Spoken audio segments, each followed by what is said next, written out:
Railway board के chairman Arunendra Kumar Gupta सोमवार को अजमेर पहुंचे। सोमवार सुबह अजमेर हरिद्वार मिल से अजमेर रेलवे स्टेशन पहुंचने पर डीआरएम मनोज सेठ सहित रेलवे के आला अधिकारियों ने अरुणेंद्र का स्वागत किया। उन्हें रेलवे पुलिस की ओर से गार्ड ऑफ ऑनर दिया गया। इसके बाद उन्होंने रेलवे स्टेशन का इंस्पेक्शन करते हुए स्टेशन की व्यवस्थाओं को जांचा और लोगों से बातचीत की। इसके बाद अरुणेंद्र कुमार रेलवे के अधिकारियों के साथ कैरेज कारखाना और लोको कारखाना का निरीक्षण करने पहुंचे। उन्होंने कैरेज और लोको कारखाने के आधुनिकीकरण की दिशा में हो रहे कार्यों का जायजा लिया। कारखाने में बन रहे कोचेस का निरीक्षण किया। इस दौरान मुख्य कारखाना प्रबंधक सुधीर गुप्ता भी उनके साथ थे।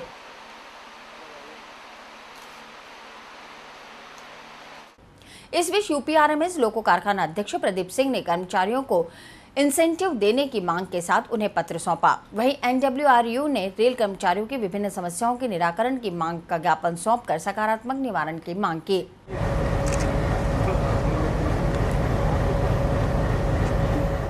पत्रकारों से बातचीत करते हुए अरुणेंद्र कुमार ने कहा कि जब वे इस कारखाने में सीडब्ल्यूएम थे तब से अब के कारखाने में काफी सुधार और परिवर्तन हुआ है।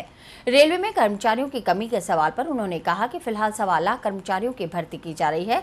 अब हर साल रेलवे रिक्रूट बोर्ड के जरिए भर्ती प्रक्रिया वार्षिक कैलेंडर के मुताबिक की जाएगी। नहीं, अजमेर स्टेशन में मैं काफ़ी वाकिफ़ रहा हूँ पहले से भी, और आज मैं दोनों तरफ से लुक्स में भी और अंदर की वास्तविकता में भी काफ़ी परिवर्तन आया है और सुधार हुआ है।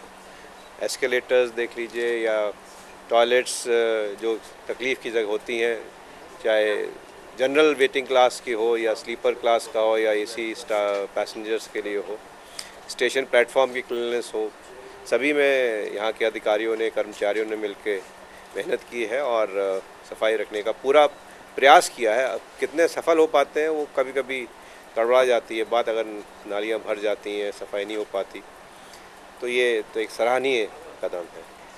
ये रेलवे ने बहुत मेहनत करके करीब 1.25 लाख लोगों की भर्ती करी है इस साल, और पूरे भारतवर्ष में एक साथ भर्ती करना, इतने ज़्यादा लोगों का जिसमें शिकायत रहित भर्ती हो, ये एक बहुत बड़ा कार्य है और पहली बार ये भर्ती हुई। और अब एक कैलेंडर बन गया भर्ती का, जिसमें हर साल ग्रुप डी स्टाफ की भर्ती की जाएगी रेलवे रिक्रूटमेंट सेंटर के नाम से।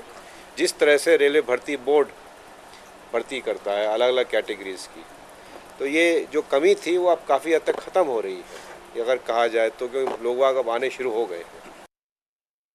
रेलवे में हुए घोटाले के सवाल पर चेयरमैन ने कहा कि जिस संस्था में 14.5 लाख लोग काम करते हों और देश के करोड़ों लोग उनसे जुड़े हो, वहां घोटाले की कोई गुंजाइश नहीं रहती।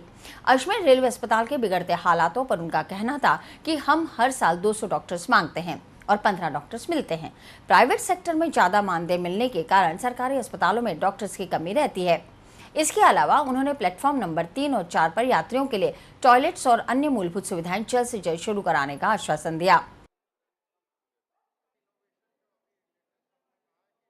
नहीं, आप रेलवे को स्कैम से मत जोड़िए। रेलवे में 14.5 लोग काम करते हैं, लाख लोग काम करते हैं। आप उनको 14.5 लोगों के बारे में सोचिए। जो स्कैम्स होते हैं वो किसी संस्था में कभी एबरेशन आ जाता है, लेकिन यहाँ के लोग बहुत कर्मठ हैं। आप एक स्टेशन मास्टर देखें, एक लोको पायलट देखें, एक सीनियर डीओएम को देखें, senior DCM, senior DME, senior DN, even doctors कितना मेहनत से काम करते हैं, उसकी आप तवज्जो दें, क्योंकि रेलवे एक बहुत संगठित और बहुत ही गठित और बहुत ही डिवोटेड ऑर्गेनाइजेशन है, जिसके की वजह से कभी आपने ये नहीं सुना होगा कि आज ड्राइवर आना भूल गया या आज गाड़ी चलाना भूल गए। इतने बड़े संस्थान में, पूरे भारतवर्ष में, जहाँ सब इतने लंबी ट्रैक है और कोई भी गाड़ी ऐसा नहीं करते, चाहे वीकली ट्रेन हो चाहे वीकली ट्रेन हो, अगर सोमवार को जानी है तो जाएगी ही जाएगी। ये एक इस संस्था की बहुत बड़ी खूबी है और हम उसका कदर करते हैं। और जो कभी कभी ऐसे ऑपरेशंस आते हैं, we tackle it and then try and get out of it. निरीक्षण के बाद उन्होंने रेल अधिकारियों की बैठक ली। उन्होंने विश्व प्रसिद्ध सूफी संत ख्वाजा मोइनुद्दीन हसन चिश्ती की दरगाह में मखमली चादर और फूल पेश कर रेलवे की तरक्की और देश में खुशहाली की दुआ की।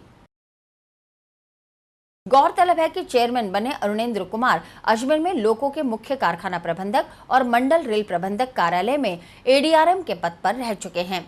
फिलहाल अरुणेंद्र कुमार रेलवे बोर्ड में मेंबर मैकेनिकल के पद पर हैं। साथ ही निवर्तमान चेयरमैन विनय मित्तल के रिटायरमेंट के बाद 1 जुलाई से वे चेयरमैन का अतिरिक्त कार्यभार भी संभाल रहे हैं।